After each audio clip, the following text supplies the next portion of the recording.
Bonjour et bienvenue sur jaicompris.com. Alors l'objectif de cette vidéo, c'est de s'entraîner à résoudre des équations. Et ici, pour résoudre cette équation, on vous donne une indication. On vous dit après avoir factorisé le membre de gauche. Alors c'est quoi le membre de gauche? Eh bien c'est ce qui est à gauche du égal, c'est-à-dire cette partie-là. Et donc l'indication qu'on vous donne, c'est de commencer par factoriser cette partie gauche. Donc maintenant, comme d'habitude, appuie sur pause, essaye de faire tout seul cet exercice et on se retrouve juste après pour la correction. Donc allons-y, et la première chose quand on résout des équations, c'est de se poser la question, est-ce que c'est du premier degré ou pas? Si c'est du premier degré, eh bien il y a juste à isoler x. Et si ce n'est pas du premier degré, comme ici, puisqu'on a du carré, ce n'est pas du premier degré, eh bien dans cette situation, lorsqu'on a 0 à droite, eh bien la première chose à laquelle vous devez penser, eh bien c'est de factoriser la partie gauche. C'est ce qu'on vous dit dans l'énoncé, factoriser le membre de gauche. Le membre de gauche, c'est ce qui est à gauche du égal. Le égal, il est ici, donc le membre de gauche, il est ici. Donc ici, on vous dit bien de penser à factoriser cette partie-là. Mais très souvent, on ne vous le dira pas, ce sera à vous d'y penser tout seul. Donc maintenant, pour factoriser, pour que ce soit bien clair, on va commencer par rajouter les multipliés, sous-entendu 2x, c'est sous-entendu 2 fois x. Ensuite, on a moins 10, et x au carré, c'est sous-entendu x fois x, le tout est égal à 0.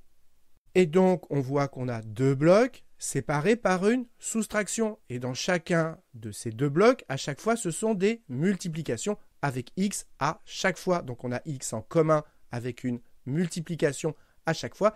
Et donc, ce x que j'ai entouré en commun, eh bien, on va pouvoir le mettre en facteur. Et donc, ce x que j'ai mis en rose, comme il est commun, je le mets en facteur. Donc, je mets x que multiplie, j'ouvre une parenthèse et je mets dans ma parenthèse ce que je n'ai pas pris, c'est-à-dire ce qui n'est pas en rose. Donc, il me reste 2 moins 10x. Et voilà, j'ai factorisé la partie gauche. Je remets que le tout est égal à 0. Et si on veut vérifier qu'on ne s'est pas trompé, il suffit de développer. X fois 2, ça fait bien 2x, moins x fois 10x, x fois 10x, ça fait bien 10x au carré. On ne s'est pas trompé. Donc voilà, on a terminé la première étape, on a factorisé. Et du coup, on se retrouve avec une multiplication, c'est-à-dire un produit qui est nul. Et quand on a un produit nul, eh bien ça signifie que le premier bloc est égal à 0 ou que le deuxième bloc est égal à 0. C'est ce qu'on appelle la règle du produit nul. C'est exactement ce qu'on a ici. Ce produit est nul, donc ça veut dire que le premier bloc, c'est-à-dire x, est égal à 0 ou que le deuxième bloc est égal à 0. Autrement dit, 2 moins 10x est égal à 0. Donc, pour passer de cette ligne à celle-là, on a appliqué la règle du produit nul. Et l'intérêt, c'est que cette équation qui était compliquée, grâce à la règle du produit nul, on l'a cassée en deux petites équations, beaucoup plus simples à résoudre que maintenant, on va résoudre séparément. Alors, première équation, il n'y a rien à faire, x est déjà isolé, la solution c'est 0. Deuxième équation, eh bien c'est du premier degré, on va tout simplement isoler x. Et donc déjà, on va se débarrasser du 2. Et pour cela, donc, on va enlever 2 des deux côtés. Donc 2 moins 2, ça fait 0. Et donc à gauche, il me reste moins 10x. Et à droite, 0 moins 2, ça fait moins 2. Et maintenant, moins 10x, c'est sous-entendu moins 10 fois x. Et donc, pour isoler x, on va se débarrasser du moins 10. Et comme il y a un multiplié, on fait l'opération inverse. On va diviser par moins 10 des deux côtés. Et donc, moins 10x divisé par moins 10, les moins 10 se simplifient, il reste x. Et à droite, ça fait moins 2 divisé par moins 10.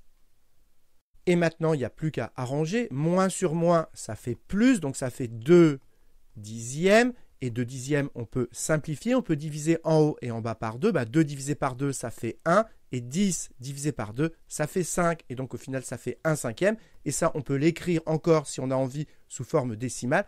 1 cinquième, 1 divisé par 5, ça fait 0,2. Et donc voilà, on a terminé de résoudre cette équation. Elle a deux solutions qui sont 0 et 1 cinquième et donc on fait une petite phrase de conclusion, on écrit que l'ensemble des solutions est cet ensemble, souvent on l'appelle grand S comme solution, et on écrit entre accolades les solutions qu'on a trouvées, donc 0 et 1 cinquième, et évidemment à la place de 1 cinquième, si on préfère, on peut écrire 0,2, c'est exactement pareil.